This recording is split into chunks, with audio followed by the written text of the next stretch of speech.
So like William, I'm presenting today about a place where there aren't any natural elephants, or are there?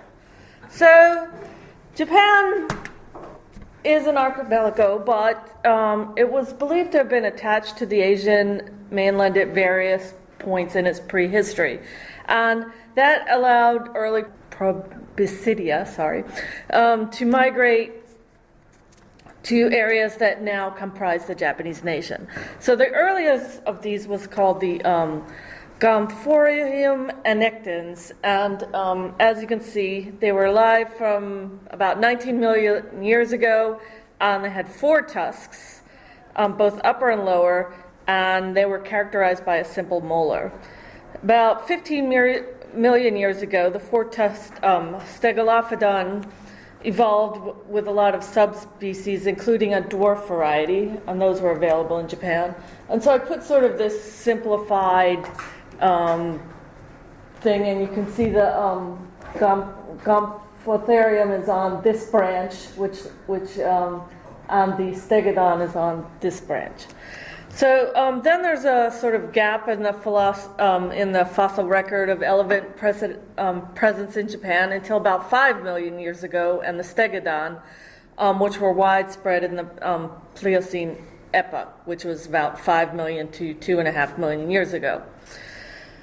So the number of species of Stegodon, which are seen as an intermediate between elephants and mastodons, is disputed by scholars, and they range from as many as 14 to as few as 3. In Hokkaido, there are also remains of the woolly mammoth, ranging from about 43,000 to 16,000 years ago, but the only species to actually coexist with humans were 2 separate migrations of what's known as the Naumann elephant, after a German guy named Naumann who found the first ones. So tools have been found that were covered with elephant fat, which emphasizes the fact that they were both alive at the same time. They've uncovered like a bone scraper made from the tibia of a Naumann elephant, and similar finds document their coexistence.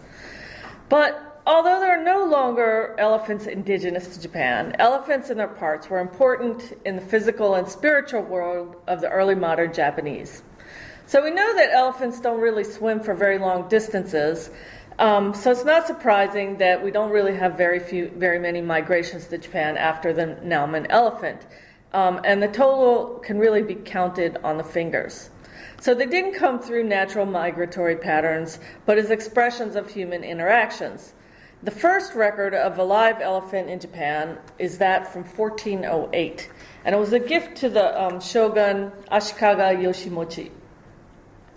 This elephant didn't have apparently a very engaging personality. It trampled somebody to death. And so after 3 years, this elephant was sort of offloaded as a gift to the king of Korea, Taejong. And it was in thanks for a copy of the Daizokyo, which is what the picture in the upper left is, just so you get a sense of how massive this is. But it's considered the best copy of the Triptaka in Chinese.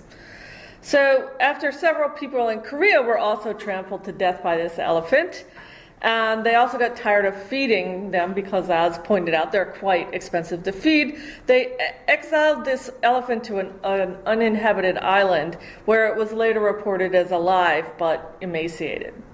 So this sort of sad biography is sort of typical of the other stories of the live elephants that came to Japan in the early modern period, to the extent, at least, that we can track them. They were all Asian elephants that came as diplomatic gifts.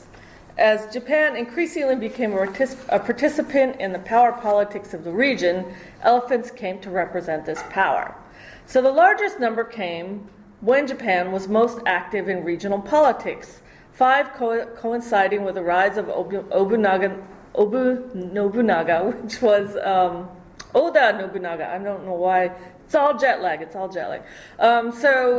this, for you non-Japan experts, was in about 1560. His rise to power began, and he was assassinated in 1582. And so, and then the sort of stream of elephants ends about with the Spanish expulsion in 1624. So those from 1574 and 1575 were both gifts to local warlords. And we don't know too much about them. But one that we do know quite a bit about, well, relatively, is one named Don Pedro. And he was presented to Toyotomi Hideyoshi in 1597. He traveled from Cambodia to the Philippines, first as a gift to the Spanish governor, and then was re-gifted to heal the friction between the Japanese and the Philippines over trade. Hideyoshi had long sought to get an elephant to symbolize his power over regions outside of Japan, and excited crowds led Don Pedro to trample to death a few other people who pressed close to see him on his march to Osaka Castle. Hideyoshi was delighted by the elephant, and this is a picture of it, also with a tiger, which he also liked for the same reasons. And he was so happy he fed him a melon from his hand. And at least from what I could track down, apparently Don Pedro died a few years later because he snatched the sword from somebody standing nearby and ate it, which apparently killed him.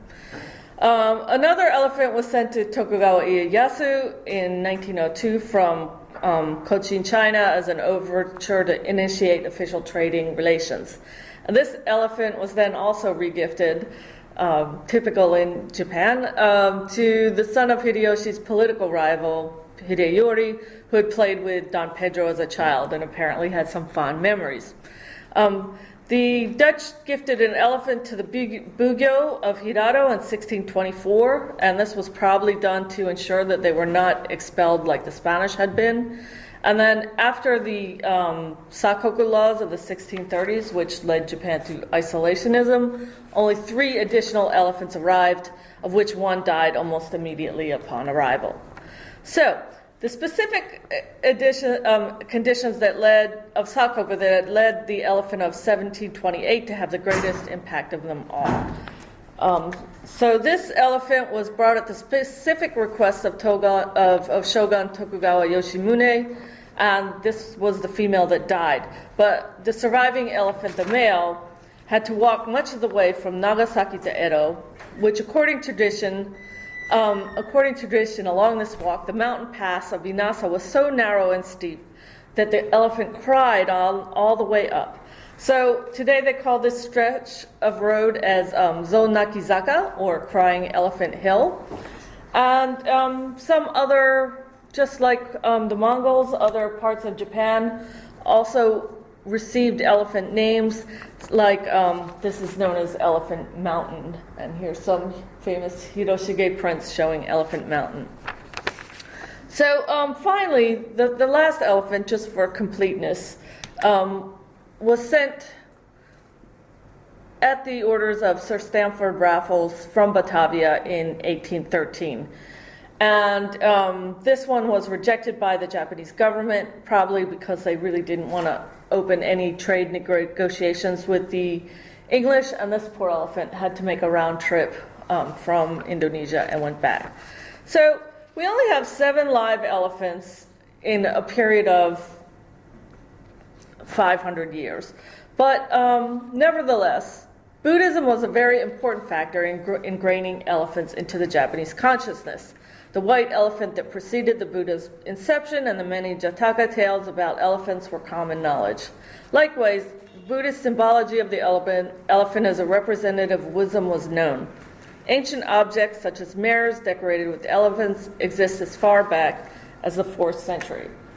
And this is one that was excavated. It's a saddle with an elephant motif from the tomb of Fujinoki, which was from about 593.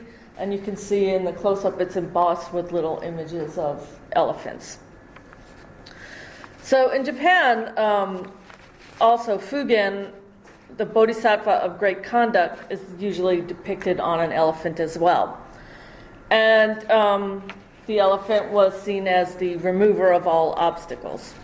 As the patron deity of the Lotus Sutra, which was the central text in Mahayana Buddhism in general, and in Japan in particular, Fugen was a familiar iconograph. For example, Fugen can be found in a work called the Hokke Genki, which was a collection of biographies of sages of the Lotus Sutra by Chingen from about 1040. In this, the priest Shuncho tells how he, seeking to save convicts, stole from a nobleman on purpose to get thrown in jail. Once he was locked up, the jailers dreamt that the prison was full of elephants, while the warden dreamed of Fugen on his elephant. In the end, the entire prison, inmates and warders alike, obtained salvation through Fugen.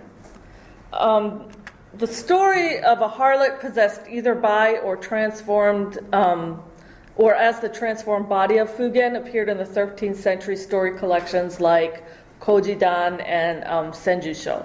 And this was further popularized by the No drama Eguchi by Zeami, an important part of the No repertoire, and the subject of many prints, which is why I put so many. I just wanted to prove that there was many prints.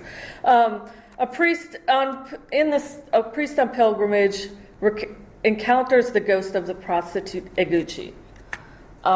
And this is what she says as she ascends to heaven. He is lectured by her corporal form, and when he asks her identity, she boards a boat that represents an elephant and rises to heaven.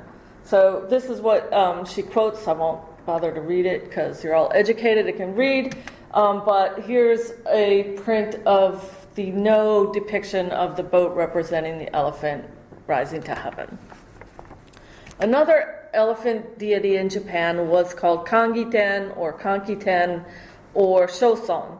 And he was derived from Ganesha and it's part of the Tantric and Shingon belief, so it's a little non-mainstream. But it wasn't officially accepted, but was nonetheless relatively popular and influential in various presentations of the occult. It's most commonly found as male and female elephant-headed figures, like you can see here, embracing, and that's supposed to represent duality of opposites, but also the coming together as one. And for that reason, it's also used as a symbol of conjugal bliss.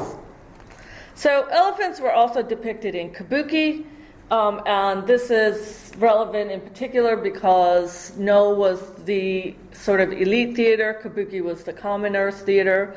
So we can see that they're widely known outside of religious and elite context. So the most famous of these plays is called Zohiki. And this is a one-act play, which is a conflict between imperial counselor Soga no Iruka and Yamanoue Genzaemon, who was a vassal of Iruka's political opponent, Fujiwara no Kamatari. The Soga had gradually sort of usurped imperial power to the point where it appeared that Iruka would found a new dynasty before he was assassinated in 645. So in the play, Soga arrives at a cherry blossom viewing on a white elephant. Iruka attempts to trapple Genzaemon, but is prevented by the hair rope barrier that was erected by Genzaemon's wife. So the two men wrestle over the elephant, and Genzaemon is victorious. So it's got a very simple plot, but the dramatic nature made it very popular as a subject of ukiyo prints as well. Another example of the elephant in popular consciousness is this fable, and perhaps you're familiar with this. It's Buddhist or perhaps Jain origin, and it's the idea is a bunch of blind men are asked to feel an elephant, and each describe it differently depending on what they feel. So the one that feels its leg is like it's like a tree trunk, and the one that feels its tusk says it's smooth, and the one that feels its tail says it's a hairy animal. So that's a famous and popular sort of embodiment. So the elephant that came in 1728, the one that was gifted by the Chinese, set off a boom of elephant-related materials in Japan. It had received wide exposure in part because of the way that it walked all the way to Edo. And on the way to Edo, he stopped off for a visit with the emperor in Kyoto. And there the nobles compiled a book of poems inspired by the elephant, and the elephant was also gifted with a court rank. So after a while, the shogun gave the elephant to a temple, And the temple then earned money by charging people to come in and see it. And once the elephant died, which it eventually did, they kept making money off the elephant by charging to see the skull and bones of the giant elephant. There was also a lot of scientific literature on elephants. The earliest encyclopedia, which was published in the 10th century, called the Wan Myosho, and it had a definition of the elephant that read, "A beast similar to the water buffalo, with big ears, a long nose, narrow eyes, and long tusks." So that description is clearly not evidentiary based, but probably based off some Chinese dictionary. But by the 18th century, we have much more detailed information. And this is called the Wakan Sanzai Zue, and it's also based on Chinese works, but adds additional information based on the author's own researches and experiences. So here's the entry for elephant, and he described, Terajima Yuan, who's the author, he describes it as coming from Yunnan in India, and that they came in two colors, gray and white, and they needed their trunk to eat and drink water. So the information is much more accurate, and it's interesting to sort of, just for comparison to the description of the narwhal, which of course I had never seen. And they have the narwhal described as a beast, and they didn't even know what it looked like, so they only have it depicted with the horns. There was also an entire book written about elephants called Zoshi, or the Elephant Chronicle, and judging by the extant copies, it seems to have fairly large distribution. And it describes with reasonable accuracy the elephant's habitat and physical characteristics, and then it includes a lot of Buddhist legends about elephants. So medical sources based on Chinese texts suggest that the elephant meat was an anti-inflammatory that when applied to boils would make them heal. In extreme cases, the ashes of the meat were used. The Zoshi, and I thought this was amusing, said that the elephant flesh for boils, you should never use it on your nose because that might kill you. I think that had to do with the fact that the elephants have a long nose, but anyway, so that could kill you. The liver, fat, and spleen of the elephant were also thought to have medicinal properties, and Dutch records show that the factors occasionally gave elephant parts as gifts to Japanese officials. Japanese medicine is generally eschewed animal parts, so it's unlikely that these types of cures were widely adopted or available, but nevertheless, they were sort of firmly a part of the scientific literature. Now, of course, elephant tusks were the most visible and concrete contact for most people in Japan. So this contact is pretty ancient. The imperial aristocracy used and valued ivory, but it seems to have come in very small amounts, probably through diplomatic contacts with China and Korea. Ivory usage really only spread outside of a tiny fraction of the ruling elite in the second half of the 17th century. And this came through a combination of increased supplies as a result of Dutch and Chinese trade, increased prosperity among the merchant class, and the resulting explosion of applications that fueled demand in the early modern period.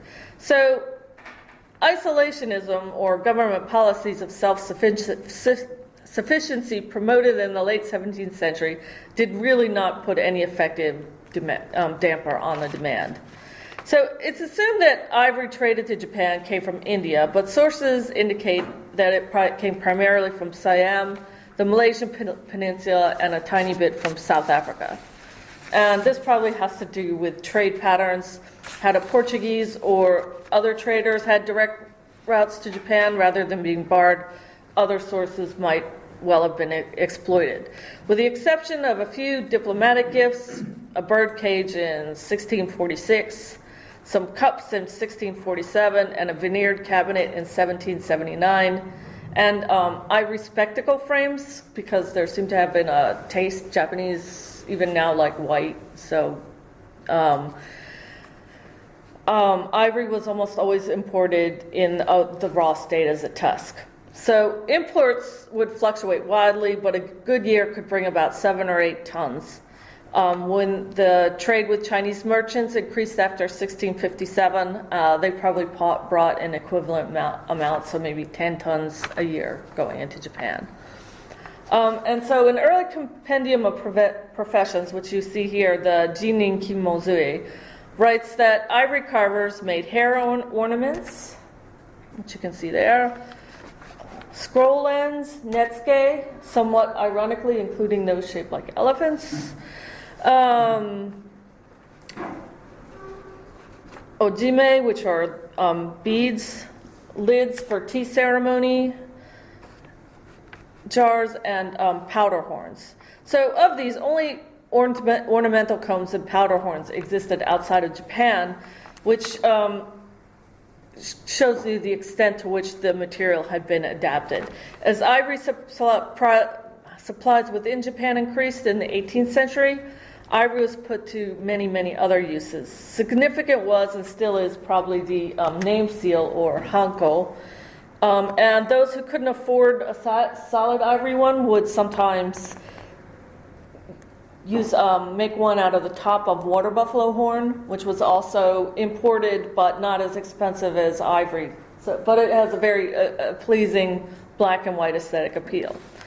So I could go on and on about the objects that were manufactured, but just quickly, a few others include musical instruments like the plectrum for the shamisen and the pegs, and the bridges and nails of the koto, which are seen here, game pieces, dice, mahjong tiles, chessmen or go pieces, articles of religion like rosary beads, the fibula of a priest's robe or personal shrines, and chopsticks. All of the tusk was put to use. Even the powder residue from the carving was used as an emery powder, burned to make ink, or put into medicines. So ivory consumption supported a complex distribution network from port town to city and beyond that included craftsmen and retailers who specialized in ivory and impacted elephants thousands of miles away. It should be clear now that the elephant left a large footprint, and as a certain Japanese saying was, as big as elephant poop. And few live elephants were seen, but knowledge of the elephant spread through Buddhism, art, literature, and scientific texts in such a way that elephants became embedded in the consciousness of the Japanese people. The abundance of tusks brought about by maritime trade in early modern Japan reinforced the physicality of the elephant, that it was a real thing and not an imagined thing. And ivory use was enhanced by awareness of the elephant through its labeling. So what I mean is that there was an awareness as ivory as a product of an elephant because it was embedded in the word. So the characters that represented ivory literally mean elephant tusk. So you can see the character for elephant, the character for tusk, and that's ivory. So just to explain why I thought this was important, there was a survey in France in the 1980s, and that a lot of people thought that ivory grew on trees. They didn't know where it came from. I'm done. Ivory, personal accoutrements provided constant reminders of the existence of elephants. The Japanese did not have to see living examples to know they existed. While Japan may have been politically isolated for the Japanese people who could not go abroad themselves, ivory provided an elephant bridge to the outside world. So that's it. Thanks.